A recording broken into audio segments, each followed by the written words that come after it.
मनोजवम मारुततुल्य वेगम जितेन्द्रियम बुद्धिमतां वरिष्ठम वातात्मजम वानर यूथ मुख्यम श्री रामदूतम शरणम प्रपद्ये।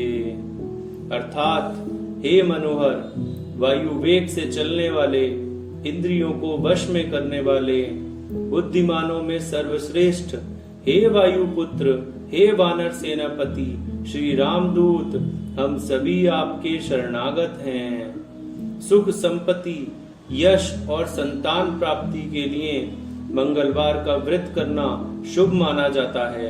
हनुमान जी से जुड़ी मंगलवार व्रत कथा का पाठ करके इस उपवास को पूरी श्रद्धा के साथ पूर्ण करें। मंगलवार व्रत कथा इस प्रकार है।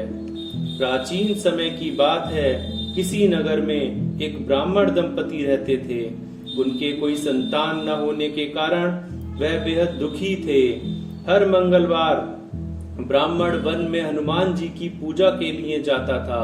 वह पूजा करके बजरंगबली से एक पुत्र की कामना करता था। उसकी पत्नी भी पुत्र की प्राप्ति के लिए मंगलवार का व्रत करती थी। वह मंगलवार के दिन व्रत के अंत में हनुमान जी को भोग लगाकर ही भोजन करती थी। एक बार व्रत के दिन ब्राह्मणी भोजन नहीं बना पाई और ना ही हनुमान जी को भोग लगा सकी। तब उसने प्रण किया कि वह अगले मंगलवार को हनुमान जी को भोग लगाकर ही भोजन करेगी। वह भूखी प्यासी 6 दिन तक पड़ी रही। मंगलवार के दिन वह बेहोश हो गई। हनुमान जी उसकी श्रद्धा और भक्ति देखकर प्रसन्न हुए। उन्होंने आशीर्वाद स्वरूप ब्राह्मणी को एक पुत्र दिया और कहा कि यह तुम्हारी बहुत सेवा करेगा।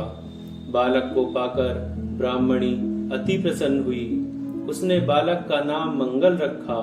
कुछ समय उपरांत जब ब्राह्मण घर आया तो बालक को देखकर पूछा कि वह कौन है।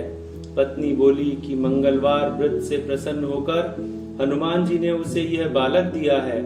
ब्राह्मण को अपनी पत्नी की बात पर विश्वास नहीं हुआ और एक दिन मौका देखकर ब्राह्मण ने बालक को कुएं में गिरा दिया। घर पर लौटने पर ब्राह्मणी ने पूछा कि मंगल कहाँ है। तभी पीछे से मंगल मुस्कुराकर आ गया। उसे वापस देखकर ब्राह्मण आश्चर्यचकित रह गया। रात को हनुमान जी ने उसे सपने में दर्शन दिए और बताया कि यह पुत्र उसे उन्होंने ही दिया है। ब्राह्मण सत्य जानकर बहुत खुश हुआ और इसके बाद ब्राह्मण दंपति प्रत्येक मंगलवार को व्रत रखने लगे। जो मनुष्य मंगलवार व्रत कथा को पढ़ता या सुनता है और नियम से व्रत रखता है, उसे हनुमान जी की कृपा से सब कष्ट दूर होकर सर्व सुख प्राप्त होता है और हनुमान जी की दया के पात्र बनते हैं।